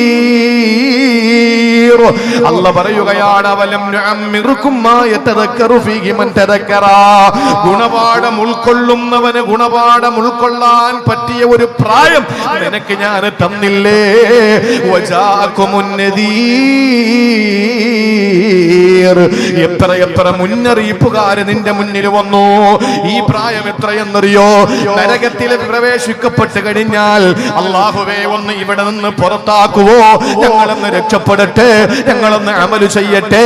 ഇത് പറയുമ്പോ അല്ലാഹു ചോദിക്കും, എടോ നിനക്ക് ഞാൻ ആയുസ് തന്നില്ലായിരുന്നോ? ബോധമുള്ളവനെ ബോധം ഉൾക്കൊള്ളാൻ പറ്റുന്ന സമയം ആയുസ് തന്നില്ലേ? അതെത്ര വയസ്സെന്നറിയോ? അത് 40 വയസ്സാണ്. 40 വയസ്സ് വരെ ജീവിച്ചിരുന്ന ഒരാൾ പിന്നെ ഒരു കാരണവും ബോധിപ്പിക്കാൻ പറ്റില്ല. എന്ത് ബോധിപ്പിക്കും? 40 വയസ്സ് വരെ അല്ലാഹു ജീവിക്കാൻ അവസരം തന്നില്ലേ? ആ തന്നു. ഇതിനിടയിൽ വജാഅകുമുൻ നദീർ. എത്ര മുന്നറിയിപ്പുകാര് നിന്റെ മുമ്പിൽ വന്നു. ദൂതന്മാര് വന്നു, വിശുദ്ധ ഖുർആൻ വന്നു, ആലിമീങ്ങൾ പ്രസംഗമായി വന്നു. രോഗങ്ങൾ, മാരകമായ ഭീകരമായ രോഗങ്ങള് പകർച്ചാവേദികളായി വന്നു. പല അത്ഭുതങ്ങളാകുന്ന പ്രതിഭാസങ്ങളായി കാലമുസീബത്തുകളും പ്രകൃതിക്ഷോഭങ്ങളും പ്രകൃതി ദുരന്തങ്ങളും വന്നു. ഇതൊക്കെ നിനക്ക് വന്നിട്ടും നീ നന്നായില്ല. ഇപ്പൊ പറയാണ് തിരിച്ചു പോയാൽ നീ നന്നാവാമെന്ന്. എടാ, നീ തിരിച്ചു പോയാൽ നന്നാവുമെങ്കിൽ അന്ന് നന്നാകണ്ടേരുന്ന. 40 വയസ്സ് വരെ നീ അവിടെ ജീവിച്ചില്ലേ? ഇതിനിടയിൽ ഒരുപാട് പ്രസംഗം നീ കേട്ടില്ലേ? നീ നന്നായില്ലല്ലോ, അതുകൊണ്ട് ഇനി നീ നന്നാവൂല. അവിടെ കിടക്ക് ഫദൂഖൂ ഫമാലിൽ ളാലിമീന മിൻ നസീർ. ഒരു സഹായം നിങ്ങൾക്ക് വരാനില്ലടാ, അനുഭവിച്ചോ. ഇത് അല്ലാഹുവിന്റെ പരിഹാസമാണ്. ഇത് അല്ലാഹുവിന്റെ പരിഹാസമാണ്. മുഫസ്സിരീങ്ങളിൽ സിംഹഭാഗവും പറയുന്നു 40 വയസ്സല്ല, അത് 60 വയസ്സാണ്. 60 ആയാലും 40 ആയാലും നമ്മളിൽ ഒരു പകുതിയിൽ അധികം ആളുകൾ ആ സമയം കഴിഞ്ഞു പോയവരല്ലേ. ഇനി എന്ത് പറയാനാ പടച്ചവനോട്? അല്ലാഹു നമ്മളെ കാത്തുരക്ഷിക്കട്ടെ. അതുകൊണ്ട് പ്രിയപ്പെട്ട സഹോദരങ്ങളെ, ഞാൻ പറയുകയാണ്, നമുക്ക് ചെയ്യാൻ പറ്റുന്ന അവസരം നാളെ മടങ്ങി വരണമെന്ന് നമ്മൾ കൊതിച്ചാൽ ഒരിക്കലും മടങ്ങി വരാൻ നമുക്ക് പറ്റില്ല. ഒരിക്കലും പറ്റില്ല. നമ്മൾ ആരാകണം, നിങ്ങൾക്ക് ആരാകണമെന്ന് ഒരു അധ്യാപിക തന്റെ ശിഷ്യഗണങ്ങളോട് ചോദിക്കുമ്പോ നിങ്ങൾക്ക് ആരാകണം? ദൈവത്തോട് നിങ്ങൾക്ക് അപേക്ഷിക്കാം. നിങ്ങൾക്ക് ആരാകണം? ഒരു കുട്ടി ഒരു പ്രബന്ധം എഴുതിയതാണ്. എന്താണെന്നറിയോ? എനിക്കൊരു ടെലിവിഷൻ ആയാ മതി, എനിക്കൊരു TV ആയാ മതി. അതിന്റെ അടിയിൽ കാരണം എഴുതിയിരിക്കുന്നു, എന്റെ വാപ്പയും എന്റെ ഉമ്മയും എന്റെ വീട്ടിലുള്ള സർവരും അത് എപ്പോഴും നോക്കിക്കൊണ്ടിരിക്കും. അതുപോലെ എന്നെ നോക്കിക്കൊണ്ടിരിക്കണം അവര്. അതുപോലെ TV ഒന്ന് നിലച്ചു പോയാൽ അതിനെ പരിപാലിച്ച് അതിനെ കൊണ്ടുവന്ന് ക്ലിയറാക്കി അതിന്റെ ശബ്ദത്തിൽ ഒരു ചെറിയ ഇടർച്ച പോലും വരാതെ അവര് കാശ് മുടക്കി നന്നാക്കും. എന്നെ എത്ര രോഗം വന്നിട്ട് അവർ മൈൻഡ് ചെയ്യുന്നില്ല. അതിനെ അവർ പരിപാലിക്കും. പൊടിയടിക്കാതെ ആ TV സൂക്ഷിച്ചു വെക്കുന്നു. അവര് നല്ല ഷോളിട്ട് അതിനെ മൂടി വെക്കുന്നു. ഞാൻ എങ്ങനെ നടക്കുന്നു എന്ന് അവർ നോക്കുന്നില്ല. എന്റെ ഉമ്മയ്ക്കും എന്റെ പ്രിയപ്പെട്ടവർക്കും എന്ത് സങ്കടം വന്നാലും ഓടി വന്ന് ടിവിയുടെ മുന്നിലിരിക്കും, റിമോട്ട് എടുത്ത് TV ഓണാക്കും. അതുകൊണ്ട് എന്നെ അടുത്ത ജന്മത്തിൽ അല്ലെങ്കിൽ എനിക്കൊരു TV ആയി മാറണം, ടെലിവിഷനായി മാറണം. അപ്പൊ എന്നെ എന്റെ ബന്ധുക്കള് എന്നെ എപ്പോഴും പരിപാലിക്കുമല്ലോ എന്നൊരാഗ്രഹം പറഞ്ഞ കുട്ടി ഇന്ന് നമുക്ക് പറയാം, സഹോദരങ്ങളെ ആരാകണമെന്ന് ചോദിച്ചാൽ കുഞ്ഞുങ്ങൾ പറയും ഒരു മൊബൈലായാൽ മതി, ഒരു മൊബൈലായാൽ മതി, നിലത്ത് വെക്കൂലല്ലോ. ഒരു ചെറിയ പൊടി വന്നാൽ പോലും അങ്ങനെ തുടച്ച് വളരെ കൃത്യമായി അതിനെ പരിപാലിച്ചു കൊണ്ട് നടക്കും. ഈ പരിപാലനം നമ്മൾ അതിനെ നടത്തുമ്പോൾ നിങ്ങളൊന്ന് ആലോചിച്ച് നോക്ക്, നമ്മുടെ ജീവിതത്തിൽ നമ്മൾ അതിനെ ക്ലിയറാക്കി അതിനെ ഏത് രീതിയിലും നമ്മൾ സുരക്ഷിതമായി വെക്കും പോലെ നമ്മൾ അള്ളാഹുവിന് വേണ്ടി നമ്മുടെ ജീവിതത്തെ ഒന്ന് മാറ്റി വെച്ചിരുന്നെങ്കിൽ ഒന്ന് ആലോചിച്ച് നോക്കി. ഒരു തിന്മ ചെയ്യാതെ, ഒരു അല്പം പോലും നമ്മൾ പരിശുദ്ധമായ ദീനിൽ നിന്ന് വ്യതിചലിക്കാതെ വളരെ കൃത്യമായി നമ്മളൊന്ന് സ്നേഹിക്കും. നമ്മളൊന്ന് സ്നേഹിക്കാതെയും നമ്മളെ സ്നേഹിച്ചു കഴിഞ്ഞാൽ ഒരു ദുരന്തവും നമുക്ക് ഭാവിയിൽ ഉണ്ടാകുന്നതിന് നമ്മൾ ആഗ്രഹിക്കൂല. നമ്മുടെ ശരീരത്തെ നമ്മൾ നരകത്തിൽ നിന്ന് രക്ഷപ്പെടുത്താൻ ശ്രമിക്കും. അതുകൊണ്ട് ജീവിച്ചിരിക്കുമ്പോൾ അമലുകൾ ചെയ്യുക. ആ അമലുകൾ നമ്മൾ ചെയ്തുകൊണ്ടാണ് നമ്മുടെ ജീവിതത്തിലേക്ക് അള്ളാഹുവിന്റെ പരിശുദ്ധമായ ഏറ്റവും കൃത്യമായ ജീവിതമാകുന്ന പാരത്രിക ജീവിതത്തിലേക്ക് കടന്നു പോകേണ്ടത്. എന്നാൽ സഹോദരങ്ങളെ, ഞാൻ ഒരു കാര്യം കൂടി പറയട്ടെ. ജീവിതത്തിൽ മരണമെന്ന പ്രതിഭാസത്തിന് കീഴടങ്ങിക്കൊണ്ട് ഖബറിലേക്ക് പോയി ആ ഖബറിൽ നിന്ന് നാളെ സ്വർഗത്തിലേക്ക് പോയി കഴിഞ്ഞാൽ, അല്ലെങ്കിൽ അല്ലാഹുവിന്റെ മഹ്ശറയിലെത്തി കഴിഞ്ഞാൽ, സഹോദരങ്ങളെ, തിരികെ വന്ന് ബന്ധുക്കളെ കാണണമെന്ന് ആഗ്രഹിക്കുന്ന വേറെ ചില ആളുകളുണ്ട്. ആ വിഭാഗത്തിൽ നമ്മൾ പെട്ടോളി, അത് കുഴപ്പമില്ല. അതാരാ? നമ്മളെ ഖബറിലേക്ക് പോയി കഴിഞ്ഞാൽ ആ ഖബറിൽ നമുക്ക് കിട്ടുന്ന അനുഗ്രഹങ്ങൾ നാം അത് അനുഭവിക്കുന്ന സമയത്ത് നമ്മുടെ മനസ്സ് കൊതിക്കും, അല്ലാഹ്, എന്റെ വേർപാടിൽ കരയുന്ന ഭാര്യയുണ്ട്, ഞാൻ മരിച്ചതില് മനന്നൊന്ത് രോഗിയായി പോയ എന്റെ ഉമ്മയുണ്ട്, അള്ളാഹുവേ, ഇപ്പൊ നീ എനിക്ക് എന്തുമാത്രം അനുഗ്രഹങ്ങൾ തന്നിരിക്കുന്നു, ഞാൻ ചെയ്തതിനൊക്കെ നീ എനിക്ക് പ്രതിഫലം തന്നല്ലോ, എന്നെ ഒന്ന് എന്റെ കുടുംബത്തിലേക്കൊന്ന് വിടുവോ? ഞാൻ ചെന്നിട്ട് എനിക്ക് കിട്ടിയ ഈ ബഹുമതിയും എനിക്ക് കിട്ടിയ എന്റെ അനുഗ്രഹങ്ങളൊക്കെ ഞാൻ അവരോടൊന്ന് പറഞ്ഞിട്ട് വരട്ടെ, അവരൊന്ന് സന്തോഷിക്കട്ടെ. അല്ലാഹ് വിടൂല. അതിനാണ് ബർസഖ് എന്ന് പറഞ്ഞ മറ. അത് മറയാണ്. ഇനി ദുനിയാവിന്റെയും ആഖിറത്തിന്റെയും ഇടയിലുള്ള മറ. ഇനി ഇങ്ങോട്ടൊരു മടങ്ങി വരവില്ല. ഇല്ലെങ്കിൽ നമ്മുടെ പ്രിയപ്പെട്ടവരുടെ വേർപാടിൽ നമ്മൾ ദുഃഖിക്കേണ്ടി വരില്ലായിരുന്നു. അവർ വന്നിട്ട് പറയും, എനിക്ക് സുഖമാണ്, എനിക്ക് ഖബറിൽ സന്തോഷമാണ്, എനിക്ക് സ്വർഗീയ ഭക്ഷണം കൊണ്ട് അല്ലാഹു എന്നെ ആദരിച്ചിരിക്കുകയാണ്. അതുകൊണ്ടാണ് സൂറത്ത് യാസീനിൽ അല്ലാഹു തആല ആമുഖമായി പറഞ്ഞത്. ആമുഖമായി അല്ലാഹു സൂറത്ത് യാസീനിന്റെ 2-3 ആയത്തുകൾ കഴിയുമ്പോൾ അല്ലാഹു പറയും, ഒരു സമുദായത്തിലേക്ക് അല്ലാഹു തആല 2 പ്രവാചകന്മാരെ അയച്ചു. ആ 2 പ്രവാചകന്മാരെയും അവർ കല്ലെറിഞ്ഞു കളവാക്കി. 3-മതൊരു പ്രവാചകനെ കൂടി അവർക്ക് നിയോഗിച്ചു. അവരെയും കളിയാക്കാൻ തുടങ്ങിയപ്പോ ഒരാള് ആ പട്ടണത്തിന്റെ അങ്ങേ തലക്കിൽ നിന്ന് വന്നു. ആ പട്ടണത്തിന്റെ അങ്ങേ അറ്റത്ത് നിന്നൊരാള് വന്നു. എന്നിട്ട് ഇവരോട് പറഞ്ഞു, നിങ്ങൾ കളവാക്കല്ലേ, ഞാനും മുസ്ലിമായിരിക്കുകയാണ്, നിങ്ങൾ എന്നെ അംഗീകരിക്കുന്ന ആളുകളാണല്ലോ, അതുകൊണ്ട് ഞാൻ പറയുന്നു അവര് നല്ലവരാ, അവര് നിങ്ങളോട് കൂലിയൊന്നും ചോദിച്ചില്ലല്ലോ, അതുകൊണ്ട് വിശ്വസിച്ചോ, നിങ്ങൾ അവരെ അംഗീകരിച്ചോ, അനുസരിച്ചോ, ഞാനും നിങ്ങളെ പോലെ വിശ്വസിച്ചിരിക്കുകയാണെന്ന് പറഞ്ഞപ്പോ അവര് കളവാക്കി. സഹോദരാ, അവസാനം അദ്ദേഹം മരണപ്പെടുന്നു. ഈ വന്ന ആള് മരണപ്പെടുന്നു. ആ മരണപ്പെട്ടു പോയ വ്യക്തിയെ പറ്റിയാണ് പറയുന്നത്. നിങ്ങൾ സ്വർഗത്തിലേക്ക് കയറിക്കൊള്ളൂ എന്ന് അവരോട് പറഞ്ഞുവത്രേ. ആ മനുഷ്യനോട് അള്ളാഹുവിന്റെ കൽപ്പന വന്നപ്പോ ആ മനുഷ്യൻ ആഗ്രഹിച്ചത് എന്തെന്നറിയോ? അള്ളാഹുവേ, യാ ലൈത ഖൗമി യഅലമൂ ബിമാ ഗഫറ ലി റബ്ബി വജഅലനി മിനൽ മുക്രമീൻ. അല്ലാഹു എന്നെ ബഹുമാനിച്ചത്, അവൻ എന്നെ അനുഗ്രഹിച്ചത്, ഈ അനുഭൂതികളിൽ എനിക്ക് അല്ലാഹു തആല സൗകര്യങ്ങൾ തന്നത് എന്റെ ജനത ഒന്ന് തിരിച്ചറിഞ്ഞെങ്കിൽ അവരറിഞ്ഞിരുന്നെങ്കിലെന്ന് സൂറത്ത് യാസീനിൽ തന്നെ അല്ലാഹു പറയുന്നത് അങ്ങനെയാ. അതുകൊണ്ട് സഹോദരങ്ങളെ, നമ്മളങ്ങ് പെട്ടെന്ന് മരിച്ചു പോയാൽ, ആ മരണപ്പെട്ടു പോയ നമ്മളെ വേർപാടിൽ വേദനിച്ചു കുടുംബക്കാര് വീടുകളിൽ കഴിയുമ്പോ, ആ സമയത്ത് നമ്മൾ ഖബറിനകത്ത് സ്വർഗീയ അനുഭൂതികളിൽ ആറാടുമ്പോ അല്ലാഹുവിനോട് നമ്മൾ പറയും, റബ്ബേ, എന്റെ ഉമ്മ എന്റെ മരണശേഷം വെള്ളം കുടിച്ചിട്ടില്ല, എന്റെ ഭാര്യ ഭക്ഷണം കഴിച്ചിട്ടില്ല, എന്റെ മക്കളെ കണ്ണുനീര് തോർന്നിട്ടില്ല. അതുകൊണ്ട് പടച്ചവനെ നീ എനിക്ക് തന്ന സുഖ സൗകര്യങ്ങളെ പറ്റി അവരോടൊന്ന് ബോധ്യപ്പെടുത്തട്ടെ. അല്ലാഹു പറയും വേണ്ട വേണ്ട, അതിന്റെ ആവശ്യമില്ല. അങ്ങനത്തെ വിഭാഗത്തിൽ നമ്മൾ പെടും. അള്ളാഹു നമുക്ക് ഖബറിൽ സുഖിക്കാനുള്ള സന്തോഷിക്കാനുള്ള അവസരമല്ല തരട്ടെ. രണ്ടാമത് സഹോദരങ്ങളെ, വീണ്ടും മടങ്ങി വരാൻ ആഗ്രഹിക്കുന്ന വേറൊരു കൂട്ടരുണ്ട്. ആരെന്നറിയോ? അള്ളാഹുവിന്റെ ദീനിനു വേണ്ടി പോരാടിയ രക്തസാക്ഷികളാ, ധീരമുജാഹിദുകളാ, അള്ളാഹുവിന്റെ ദീനിനു വേണ്ടി പടപൊരുതിയിട്ട് പടഞ്ഞു വീണു പോയവരാ. അവരെവിടെയാണ്? പച്ചപ്പനന്തട്ടയുടെ ഉള്ളറകളിൽ സന്നിവേശിക്കപ്പെട്ട് അവര് വിളക്കുമാടത്തിൽ വൈകുന്നേരം അർശിന്റെ ചുവട്ടിലുള്ള വിളക്കുമാടത്തിൽ അഭയം പ്രാപിക്കും. അവരോട് അള്ളാഹു ചോദിക്കും, വല്ലതും വേണോ? അവര് പറയും, ഇനി എന്ത് കിട്ടാനാ? അള്ളാഹു ചോദിക്കുന്നു, അല്ല, നിങ്ങൾക്ക് എന്തെങ്കിലും ഇനി വേണമെങ്കിൽ പറ. അള്ളാഹുവേ, സർവാനുഗ്രഹങ്ങളും നീ ഞങ്ങൾക്ക് തന്നില്ല റബ്ബേ, ഇനി എന്താ ഞങ്ങൾക്ക് വേണ്ടത്? ഒന്നും വേണ്ട.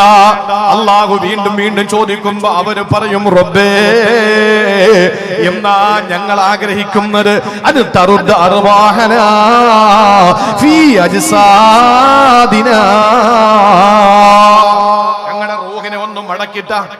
എന്തിനാണ്? ഹത്താ നുഖ്തല മറത്തൻ ഉഖ്റാ, ഭൂമിയിൽ പോയി ഒരിക്കൽ കൂടെ ഞങ്ങൾ ഷഹീദാകട്ടെ, ഒരിക്കൽ കൂടെ ഞങ്ങൾ രക്തസാക്ഷിയാകട്ടെ. അതുകൊണ്ട് ഞങ്ങൾക്ക് ഒന്നുകൂടി ദുനിയാവിലേക്ക് പോകാനുള്ള ഭാഗ്യം എന്താ? നിന്റെ ദീനിനു വേണ്ടിയിട്ട് ഞങ്ങൾ പിടഞ്ഞു മരിക്കട്ടെ. ആ സമയത്ത് അള്ളാഹു ചോദ്യം മതിയാക്കിയിട്ട് പോകുമത്രേ. സഹോദരങ്ങളെ, സഹോദരിമാരെ, അതുകൊണ്ട് ആഖിറത്തിലേക്ക് പോയിട്ട് നന്മകളുടെ പരിവേശത്തിലും മടങ്ങി വരാ കൊതിക്കുന്നവരാകണം. അല്ലാതെ നരകത്തിൽ കിടന്ന് വിലപിച്ചുകൊണ്ട് ഈ നരകത്തിന്റെ ഭീകരതയിൽ നിന്ന് രക്ഷപ്പെട്ട് ഇനി ഒരു വേള നന്മ ചെയ്ത് മടങ്ങി വരാമെന്ന് കൊതിക്കുന്നവരാകരുത്. മരണക്കിടക്കയിൽ കിടക്കുമ്പോ ഖാബിലുൽ അർവാഹിനോട് വീണ്ടും ഒന്നുകൂടി ജീവിക്കണമെന്ന് പൂതി അറിയിക്കുന്നവരാകരുത്. അതുകൊണ്ട് ജീവിച്ചിരിക്കുമ്പോ ആരോഗ്യഘട്ടത്തിൽ സൽക്കർമ്മങ്ങൾ ചെയ്യും. അല്ലാഹു തൗഫീഖ് തരട്ടെ.